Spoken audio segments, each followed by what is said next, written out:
Hello, my name is Pauline Blanc, and this is Developing Carbon Stories, a podcast about product developers developing the most innovative and impactful carbon projects around the world. Developing Carbon Stories is a project by Abatable, a carbon procurement and intelligence platform that enables companies to purchase high-quality carbon offsets. During each episode, we speak with an entrepreneur from a different part of the carbon ecosystem and talk about their journey so far and how they are acting on climate change. In this episode, we're speaking with Santiago Espinosa de los Monteros Arispuru, CEO and co-founder of Toroto, one of the largest nature-based carbon removal developers in Mexico. Hi, Santiago. Thanks so much for joining us on today's episode of Developing Carbon Stories. No, thank you, David, for having me in this podcast. Very excited to talk to you and your audience. Yeah, no, it's a pleasure having you. And it'd be great to start off just by hearing about your journey up until this point and how you came to be involved in the climate industry. Absolutely. So, sustainability and in general, the fact that the climate crisis has been very present, I think, for our generation since we were children. We might be the first generation where that's the case. And I really always knew that I would be working on something related. Just at first, I studied renewable energy engineering. I thought my contributions would be in the energy side of things because I said, okay, 60% of global emissions come from energy. I study energy. Yeah, it's a good theory. It's a good theory, right? It was not a terrible place to start. And actually, I do think the energy space has incredible lessons for us all. It's technical, it's challenging, it's important, it's an economic engine. It's really important to address that. It's just, I then saw that there is an incredible amount of bright people already working in the energy space, and that ball has started rolling, definitely. The nature ball, on the other hand, the other 40% of emissions. So the nature ball is definitely not rolling already. And I started reading a lot about what were the blockers for us to be able to territorially fight the climate crisis. And in 2019, I had like my quit everything moment, joined my co-founders. Toroto is a family-founded company. So joined my co-founders and started. And how it happened was a very nice memory. It was Mother's Day in Mexico. So my gift for my mother was a hike, like a trip to the forest. And it was a 3-day hike with a few stops along the way. Then we also decided to invite my aunt, her sister. And it was really walking through the forest that we were talking about how we wanted to go into the next 15, 20 years of our life as a family, what we wanted to contribute to the world, how frustrated we are at the current situation regarding nature loss, degradation, biodiversity loss, and all of these things. And it was really during that walk that we decided that we would do something about it. We sort of decided initial budget, how much we could invest, the kind of business we wanted to have, several things. And this was all just while you were on the hike. You were just straight into the business model, into the investments, all that. Yeah, we've always been a business-oriented family. We have a mezcal brand. We have an advertising agency. Toroto is by far our largest and most important endeavor now. But like we've always done small things as a family. What's the mezcal brand? Would we be able to buy it? Well, myself in the Netherlands, or I think so. Yes, actually, it's called El Mero Mero. It means the one and only, and the brand is a knife, like a hand knife. And it's 48 degrees. It's tough. That's amazing. So you've got good roots as a family in developing businesses. Yeah, we were talking that we wanted our next venture to be purpose oriented, and it's the first time that I lead a family venture. I have always been a follower. It's the first time that I lead a family venture, and we did come out of this hike with a lot of intentionality regarding we're going to start a business, right? Now, reading what the blockers or what the blockers are to actually execute climate action at the territorial level in a high quality way, we identified 3 main things. Number one, in general, in the territory, when there are climate action activities such as restoration, reforestation, conservation, these kinds of things, governance is so bad that we can't say that we have permanence. And permanence is the daughter of governance. more so in the context of the global south, where 50% of the land belongs to indigenous or agrarian communities. Like, if these people are not really cut into the market in a just way, it's impossible that they will be having these projects for 100 years, right? We also saw that operational scalability at the field level is extremely low. If you want to reforest 1,000 hectares, you need to be able to produce 1 million trees locally every year. And to do that, you need a full-time squad gathering seeds. It's a lot of seed. Need tons of seed. It's a lot of things, because also you need seeds from trees, different species, but also from bushes and also from herbs, because you need to restore the 3 strata, and you need to create local capacity building, and you need tools, and you need pickup trucks, and you need a place to stay, and you need territorial analysis, soil samples, to actually do climate action in a way that you are sort of activating ecological successional processes so that nature can restore itself is extremely difficult. And I guesstimate that around 97% of the planet is out of reach from an operational hub that can deliver on this infrastructure that is needed to do these activities. And number 3, we saw that all players in this kind of market are claiming for more transparency. Not only the investors and the demand side of the market, but I'm talking mostly about landowners in the global south who don't understand who is investing in their projects, who is buying those credits, at what price, when. Is the developer being honest? Is the developer not being honest? What percentage of what an end buyer pays is actually going to the landowner's pocket? Like, all these kinds of things this is not information to which landowners have access currently. And we thought, okay, I mean, they own the projects, so it really doesn't make sense that this is the case. So we decided to start the company. It was a 6-month process of sort of re-engineering my brain out of energy and into nature, reading forestry engineering kinds of books, biology kinds of books, ecological succession kinds of books, territorial analysis kinds of books. And had you done any of this before, or did you just do a 6-month crash course? It was a 6-month self-imposed crash course. Like, really, I had no cell phone for these 6 months. No WhatsApp, no social media, nothing. I went out of Mexico City with books, because normally forestry engineering, they study for 4 years, and I only had 6 months worth of savings to do it, right? So I needed to get all of that information into my head. And then we did observe that we were going to start on the carbon removal side of things. So we trained to do carbon-oriented restoration and carbon-oriented conservation and these kinds of things. But then one day we got a call from Grupo Modelo. They are the makers of Corona beer, and they belong to AB InBev, right? The global beer maker. They produce 1 in every 4 beers that are produced globally. It's amazing. They have 1 in every 4 on the planet. 25% market share. They have Anheuser-Busch, Stella, Corona, Bavaria, Quilmes, like all of these brands that are the brands that people drink. They make them, and we got a call from them, and they said, Santiago, we need Toroto to help us out with an aquifer recharge, a watershed recharge program. And I said, what? I mean, I don't even know how to do carbon. There's absolutely no way we can do this. And they said, okay, don't say no. Everyone is saying no. We're going to send you the technical details, and you tell us if this is something you can help us with. I said, okay. Unlikely, but okay. And then I realized, when I saw the technical plan for this project, it was about doing ecological restoration. It was about doing reforestation. It was about doing soil control and soil conservation and these kinds of things. So I realized that the correct territorial management of any ecosystem provides several ecosystem services. We're very used to talking about carbon, but in this case, water infiltration into the watersheds is also an ecosystem service that is a consequence of these activities. Mm-hmm. And that was our first project. They remain one of our largest clients so far.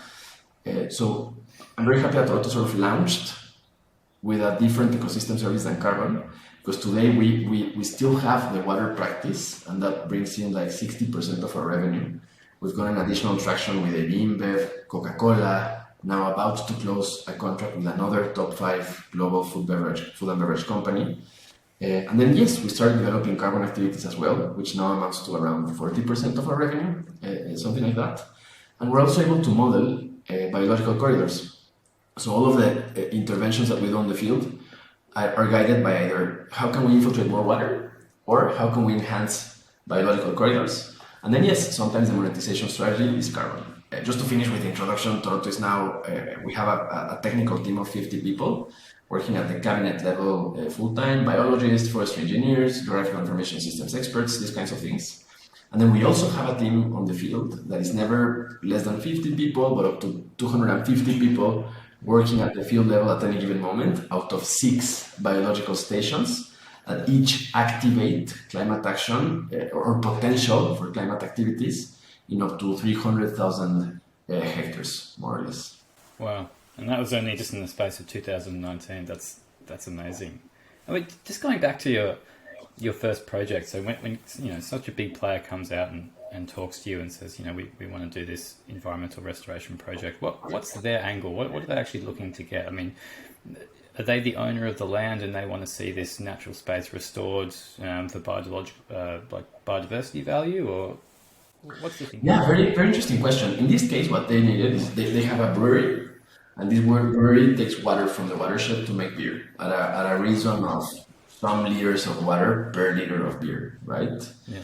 And the local government told them, hey, you need to do a program to re-infiltrate at least 1.3 million cubic meters of water from rainfall every year into the watershed. And it's very simple. When it rains, only 3 things can happen with a drop of rain. It can evaporate, it can slide into the center of the valley and go away from the watershed and go away from the basin, or it can infiltrate. So the scope of this work was to stop water from getting away from the watershed, which also provokes erosion, and infiltrating into it. And the unit here is they needed 1.3 million cubic meters of additional and permanent water infiltration every year. So it's like removals, right? It's like when you're thinking carbon, it's like removals, but water oriented. Water capture. Yeah, I mean, this is really familiar for me because, I mean, my background in Australia, like we have similar climate in some parts to parts of Mexico in that it's a bit dry, and so we have a really significant dry period of the year, and then we can often get large rainfall events in one big go, and so we have a very similar problem of water infiltration. So when we get water, it's a lot at once, and so we have massive erosion issues and massive issues with water retention within the landscape. So it'd be fascinating to hear about what actual interventions you used to ensure this. Is this about slowing down streams and rivers, or was there a lot of earthworks, or how did you go about it? It's a lot of things. That's a great question. I think we would divide our interventions in 3 layers. So it's either we are in the highest part of the microbasin, we are in the mid part of the microbasin, or we are in the valley, right? In the low part of the microbasin. Yeah. In the highest part of the microbasin, we're focused on revegetation, either doing reforestation with native species or dispersing seeds that we collect locally, because that's what nature does. Actually, nature moves seeds from one place to another, not trees. So we also disperse tons of seeds in the highest part of the microbasin, because that's where erosion starts, and that's where we need to stop sediment from being eroded into the lower parts of the basin. Then on the mid area of the microbasin, we do what we call soil conservation works, which I'm sure you're very familiar with. So what they do is they reduce the speed at which water is flowing into the valley to make sure that it is infiltrated and it doesn't escape the basin where we're working. So we're talking dams, gabion dams, accommodated stone barriers on depending on the slope. It can also be trenches. It can also be anything that will stop water from flowing down and will make it infiltrate. And then on the lower area of the basin, this is some of the most complicated work actually. We do a lot of desilting daily because we have so much sediment already in the lower areas of the microbasin that water bodies are dying, they lost depth, and then they are drying out, and so they lose their communication to the watershed, and this is catastrophic. So we literally remove the sediment from watersheds, and we use it because it's so rich. We use it. We give it to the farmers, to the agricultural people who are doing agricultural activities, and it actually enriches their land for 3 to 5 years. So we remove it from the water bodies and use it for agricultural purposes. So this is the general logic. Fertilizer or something, is it? Or Sorry? is it almost like a fertilizer the way that they use Absolutely, it's very rich. It's very, very rich. It brings tons of things. It brings, it's moist. It also brings tons of nutrients that have been washed down from the hills. So it's very rich. It will enrich their crops for 3 to 5 years after we've used it. So it's a basin-wide kind of management. And it's hard because you need local germoplasm, you need local capabilities, you need local people. Actually, at Toroto, there are moments where up to 75% of all of our staff, their job is to restore their land. And what's really interesting is these projects happen on communally owned land. Actually, 95% of the land around this brewery is owned by communities, agrarian or indigenous communities. So we actually need to be able to come to them and have the agreements so we can do this work on their land. And we also train and hire these people to make sure they are the ones doing most of the work, capturing most of the value, and getting most of the necessary capacities to continue that into the future. Yeah, right. Because I guess a lot of your work is forming those agreements with local communities. Because, correct me if I'm wrong, but my understanding of Mexico is that a lot of the natural areas are owned communally rather than private hold. Absolutely. 51% of all of Mexico is owned by communities. Yeah, right. And so a lot of your work is interacting with local communities about using their land for these projects. How does that conversation go when, I assume you approach some of these communities yourselves, or do they come to you? How does that process work? At first we approach them, then they start approaching us. So each time we do a new territorial hub, we start developing relationships with local landowners, and then yes, it's difficult. It's governance, it's social safeguards, it's a lot of the heavy lifting that technical teams are not used to. They make decisions in assemblies where up to 400 people are going to be owning one single piece of land, and they all need to raise their hand at an assembly so that our project can move forward. But then that's also amazing because then that's a project that 400 people said yes to. It's very hard to derail that kind of activity, which is why we say permanence is the daughter of governance, right? But it's a lot of work, definitely. Now, Toroto is well known in the agrarian sector and the community sector. We are well known for producing some of the projects with the highest participation share for communities. So anywhere from 60% and up to 77.5% of the proceeds from a carbon credit or these kinds of activities go to communities, the communities where we are working.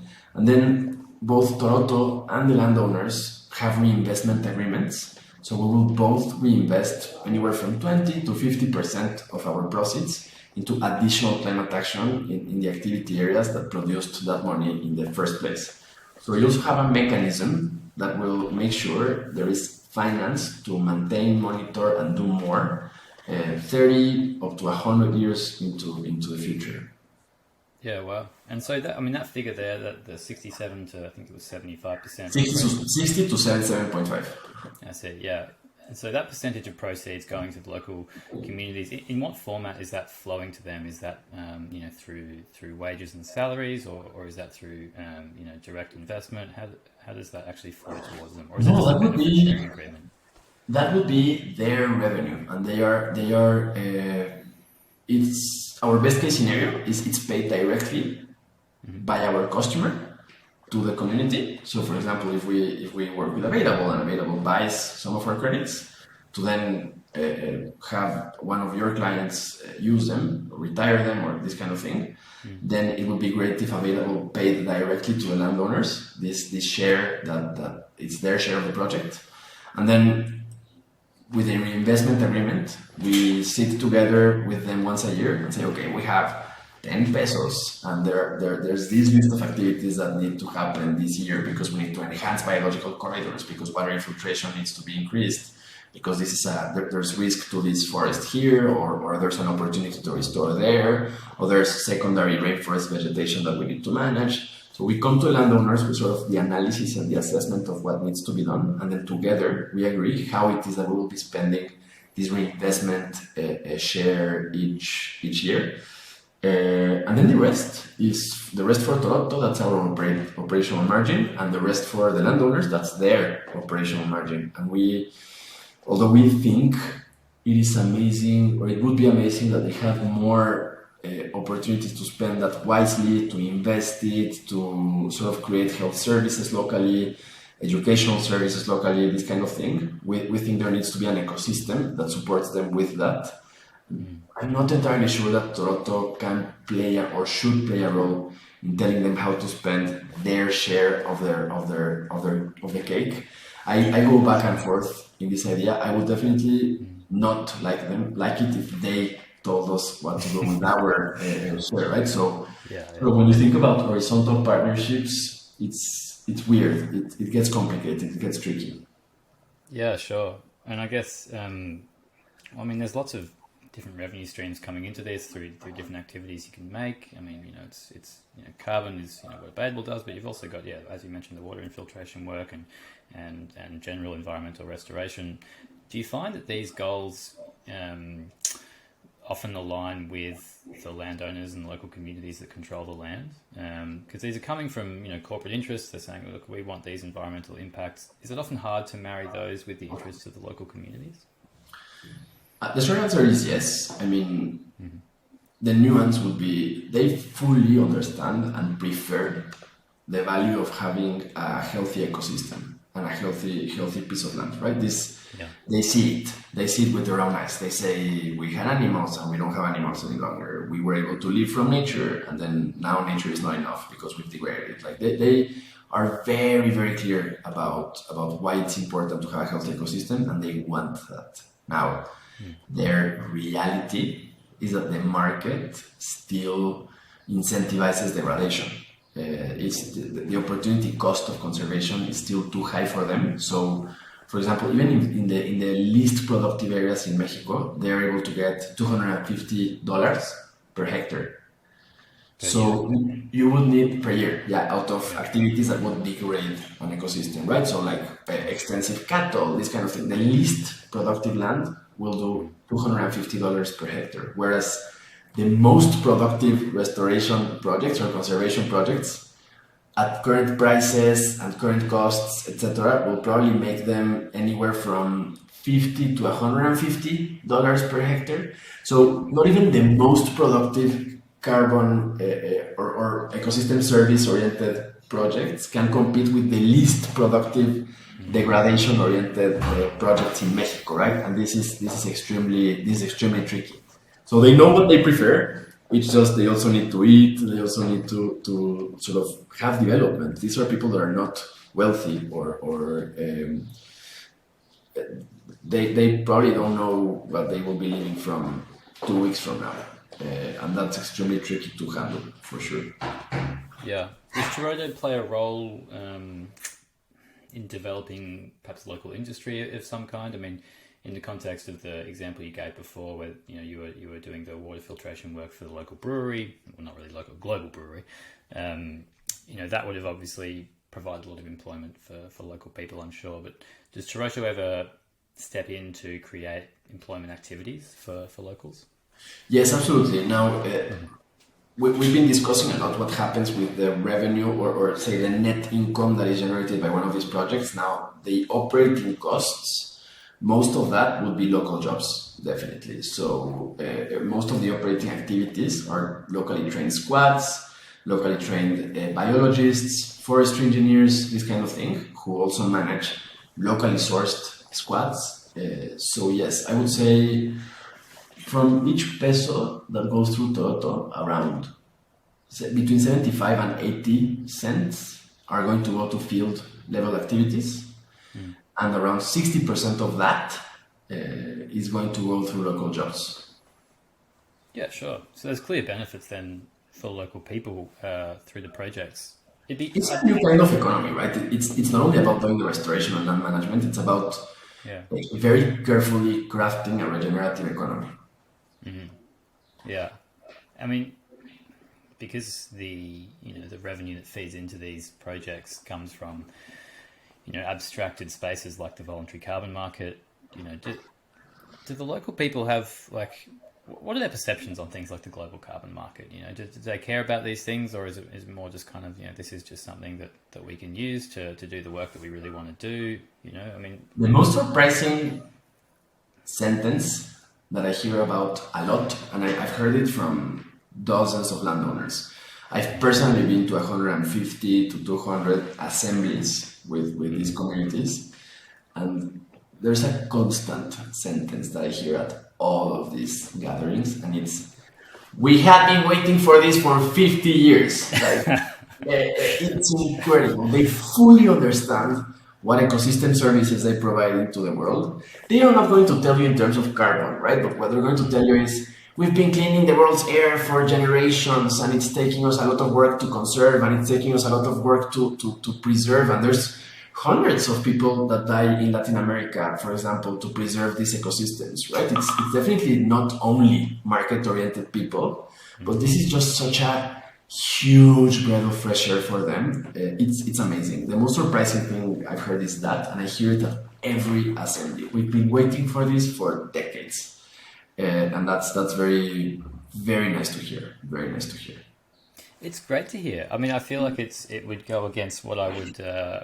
What I feel like most people would assume, and I guess it just is a bit of a testament to the fact that there's been such little voice for these actors in places like the voluntary carbon market. They're very much just a source of supply that feeds into these markets.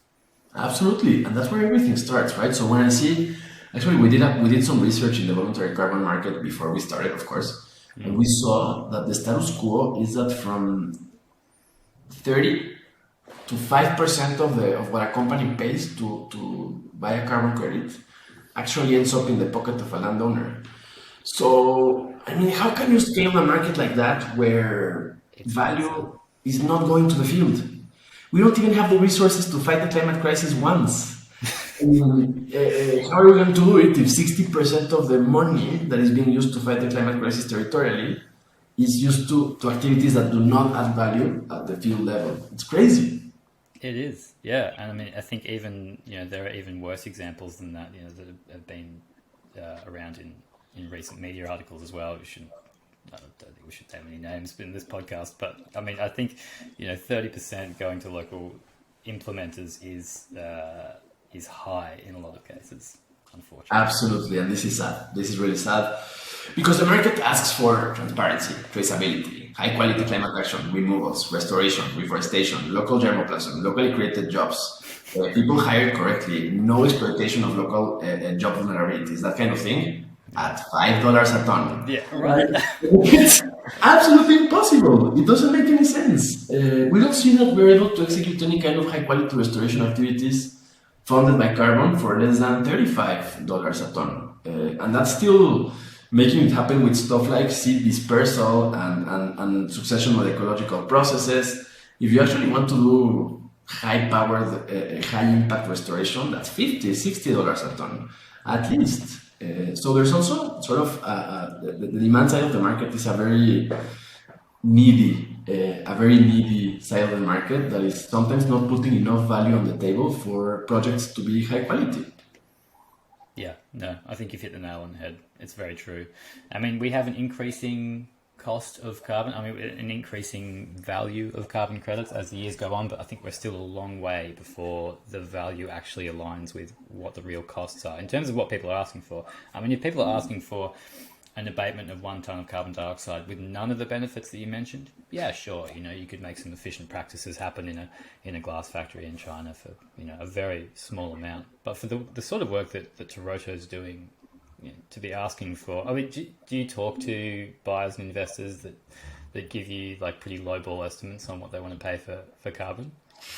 Absolutely. I mean, I think more at the beginning of our journey. Right now, we have become more knowledgeable around what we are looking for in a buyer or an investor, so it happens less and less. But yeah, definitely. I mean, we see anywhere lower than $15 is a conversation it's hard for us to have because the kind of activities that we do are hard to fund with that kind of money. So sometimes we see the market sort of outsourcing losses to the supply side, so that the demand side can be profitable. And it's complicated to manage. Now, to be honest, David, also we are working with tons of amazing partners that have come up with incredible and very sophisticated mechanisms for us to actually be able to do our work at a high value credit, and we're sure that this is the kind of relationship that we want to scale into the future, right? So, for example, without mentioning any kind of brand, of course, but we are doing a restoration activity with a partner, and they don't want credits before 2028. Like what they're financing right now is for us to go restore, go and restore, go and restore, go and restore, go and restore. By 2028, we'll have more sophisticated MRV mechanisms, more remote kind of tools. It'll be easier. The credit will be worth more. So they are being very, very patient for us to actually do the carbon side of things more towards the end of the first cycle of work instead of at the beginning. And we think this is extremely sophisticated because the price is not even fixed yet, because we can estimate how much tons we might remove from the atmosphere as a consequence of these restoration activities, but we won't know until 2020 something. So the price for this transaction could be as low as $25, but also as high as $40, depending on how nature actually behaves. We think this is extremely progressive and a way to unlock climate activities using the carbon market as a tool, but thinking first about the restoration and thinking first about the activities using carbon as a means to that end. Yeah, absolutely. And I mean, it's great to see more sophisticated and ambitious buyers moving into the space as well. Like we're seeing that a lot with carbon markets in the last year, well, in the last 18 months, especially. I mean, when this partner, and you're welcome to name names if you want, like, if it's a partner that you think does good, you're welcome to, plug them. We like. Yeah, no, absolutely. Always a super shout out. So I would say this partner in particular is the project is funded by Mercado Libre, so Latin American Amazon. They're the largest e-commerce in Latin America, larger than Amazon in Latin America. Yeah. And the partner through which we were able to structure this transaction is Pachama, who are doing a lot of this interesting sort of money first origination that does provide a lot of value to field level project developers like ourselves, for sure. Yeah, and I mean, for investors out there, are you able to speak a little bit about the structure of the way the fund's going? Because obviously this is a early amount of funds going into a project which will be delivering carbon credits, like you said, in 2028 and beyond. Are you able to speak a little bit about the structure of that deal and how it works? Absolutely. I probably can't provide any concrete details, but I can tell you that there's two phases, and this is very important, and it's a critical success factor for the project. Phase number one is pure investments into climate activity. So it's doing the activity costs 10 pesos.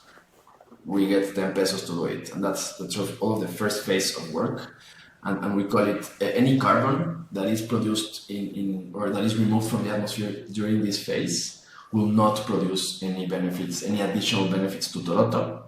And landowners are getting a low baseline rent, symbolic rent per hectare during what we call the recovery period. So the client is investing in climate action, investing in the project. Toroto is making a profit out of these activities, so we have a margin on what we do. And then after we deliver a certain amount of tons to the client, then we go into a new phase, which is called the permanence phase. And in the permanence phase, landowners no longer receive a small symbolic rent per hectare of land, but they start receiving 60% of the market value of the credits that are being produced. And the rest is split between the developer, the structure, etc. Right? So yeah, that's the general structure of this deal. I would say the critical success factor is that we have a recovery phase and then a permanent phase, and the deal is way better for the landowners during the permanent phase. But it's just the project would not be feasible if 100% of the money at first didn't go into climate activities. Right. Yeah, absolutely. I mean, that's actually a really interesting way to structure the deal. I mean, is this something that you're offering to to other investors and buyers when you go out there? Because this seems like absolutely. As we learn more about Yeah, no, absolutely. As we learn more about the market, and we learn more about what we are being able to do with our partners, I think both our partners and ourselves sort of bring these lessons learned into our future activities for sure. It works, right? So if it works, we need to do more of that. And also, I mean, currently Toroto has signed agreements with 61 communities, so 61 projects. So we have everything. We have vanilla, strawberry, chocolate. There's all kinds of different origination agreements inside that. Sometimes Toroto finances from our proceeds and from our own cash flow when we can. We finance our own project development, and then we'll bring credits into the market. It's only a partnership between Toroto and the landowners. Here, that's where the landowners would get 75, 77, 72% of the proceeds because it's only Toroto and the landowners. But then we also have origination, and that's when we partner with demand side actors or people who are on the demand side for us. They might be on the supply side for someone else, but people who are on the demand side for us, we partner with them to originate projects. And here, what we're looking for is to shorten the capital cycle of a project. So when a landowner or a project developer is going to do a carbon removal project, it'll take at least 18 months before the credits are available. So it's 18 months of investment, which means that if we're able to get partnerships where someone is shortening this capital cycle and providing money up front, we think that's extremely valuable. Toroto brings a lot of things to the table, and landowners bring a lot of things to the table, but capital is not one of them. That's not what we're the best at.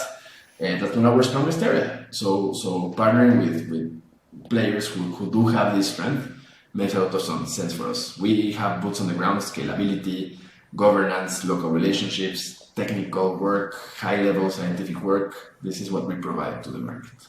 Yeah, I mean, it's good news because there are a lot of actors out there that do have capital that are looking for a project like yours. So shout out to anyone who's looking for a good carbon project to invest in.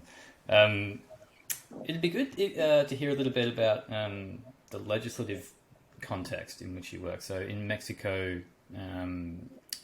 what are the legalities like that you work within? Do you often find that there's support for the work in local and national governments, or is it sort of separate to what you do? Do you not really engage too much with government? Absolutely. I mean, I would say our current administration is not the most environmentally oriented administration we've had.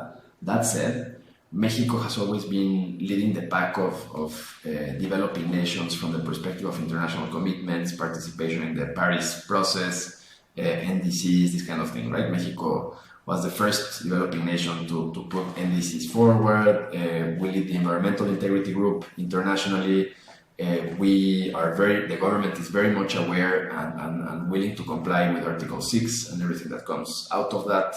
Now, the government has concerns that we share, actually, mainly around the fact that activities in the voluntary carbon market shouldn't bring NDC-related targets outside of the country, right? Like nations in the global south is where 90% of all nature-based solutions will happen by 2030. So if because of Article 6, the voluntary market means most of these reductions will go into Germany or Netherlands or the US or where lots of these companies are based, then Mexico, the country, says, whoa, I mean, how am I going to comply with my own NDCs or to reach my own NDCs? So we do share that concern. We think it's about negotiating further at COPs. We would support this idea that the MVCs should help developing nations meet their MVCs should help developing nations meet their NDCs. I'm sorry about that. No, there's too Terrible contact practice. I'm sorry about that. But they're very supportive. Also, they have been very clear that they want communities to make the most out of this. They were angry about information that came out last year. Definitely. So it's a very socially minded government for sure. And we are working with them hand to hand about a new rule book to the voluntary carbon market in Mexico that will provide an additional layer of trustworthiness, of sort of a regulatory base of clear rules that the market can then read, understand, and participate around that, right? That will probably come out this year. And Toroto, as well as tons of our competitive partners here in Mexico, we're all very engaged in working with the federal government to make sure these rules can help us scale the voluntary carbon market in Mexico. So it's complicated. There's nuances, but definitely support for Article 6, for sure. Support for the Paris process, for sure. And then it's now about realizing how we can make sure in the voluntary scope of work, the market can help South NDCs. Yeah, how we can find that synergy. I mean, that makes sense. And of course, Toroto, you're looking to expand beyond Mexico, right? You're looking to expand into other countries too. I mean, it'd be good to get a sense of where you're looking to expand, or at least, if you can't talk about that, what you're looking for in a country outside. Absolutely. We are looking to expand in Latin America for sure, and already have operations in Colombia. Now, in Latin America, you have two kinds of countries from the perspective of land ownership. Either the country underwent an agrarian reform somewhere in the 20th century, or it didn't undergo an agrarian reform somewhere in the 20th century. And if it did, that's the Mexico case, the Colombia case, the Peru case. You will have a huge percentage of the country owned by local communities, indigenous or agrarian communities. If you didn't have an agrarian reform, so Argentina, for example, land will be more privately owned, and you'll be talking about properties that are millions of hectares large, because there was no reform that gave this land back to the people, right? So we are looking to expand into countries that did have an agrarian reform, because this provides us with a layer of social economic activity to our work. And this also makes sure that the economic consequences for activities are atomized into a large area of the population, and also a sector of the population that has been underserved by financial markets so far. Whereas, well, when we work with a private landowner, we do it, it's great, they're amazing as well, we love them, but the social aspect of the project is less evident. And we think the fight against the climate crisis should be taken as an opportunity to also rebalance inequality and to also build regenerative economies. And this is done at the community level, for sure. So yeah, we're currently looking to further expand into Colombia. Colombia is a country that we're barely starting to understand. Beautiful, mega diverse, with incredible social dynamics, incredible cultural dynamics. Peru, I think, would be next. Central America, it's also extremely interesting for us. So sort of Central America, Peru, Colombia, Mexico. If I die having done that, it would be a privilege. It will already be. I mean, if I died today, it would already be a privilege to have done what we've done so far. But sort of Peru, Colombia, Mexico, Central America is, I mean, a dream for us, definitely. Now, Toroto 2040, Toroto 2050, Toroto 2100 should be one of the top 3 players globally, creating capacity so that we recover all of the nature that we've lost. It's very likely that will be impossible, but okay, 80% of the nature that we've lost needs to be recovered or on way of being recovered by the year 2100, right? So that would be the long-term vision. I do see Toroto working in West Africa, in Sub-Saharan Africa, in Southeast Asia, in South Asia, sort of the global South, broadly speaking. But our focus from now to 2030 definitely would be Latin America. I love so many things about what you just said there. I mean, the first being that the climate crisis is an opportunity. I think that's really reflective of the work you do, and also, my next question was about to be where you see Toroto in 5 years. But I love it how you just skipped ahead to 2040, to 2050, and then 2100, and this goal of 80% restoration in 80 years from now. I feel like it really aligns with the 30% conservation by 2030. You know, the global agreement there. So that's actually amazing to hear such ambition. I mean, we need to do it, and then we need 100 Torotos, right? Like that's and how we do it is out of operational hubs, and we call these operational hubs biological stations. from which you can actually activate hectares of high quality climate action. So today we're operating out of 6 biological stations. By 2030, we might be operating out of 20 to 30 biological stations in Latin America, for sure. Yeah. Wow. So you have to watch this space. But it was great. Yes, lots of work, David. Lots of work to do. Lots of work. That's the catch cry of the climate crisis, isn't it? But thanks so much for joining. It's been great hearing all about what you do at Toroto, and the people you work with as well, and how you do it. Thanks so much for joining. No, thank you, David. This conversation was very stimulating. Thanks for the questions, and also we're very grateful that you thought about Toroto for this episode of your podcast. Thanks a lot, really. Thanks a lot. Perfect. All right. Thanks, Santiago.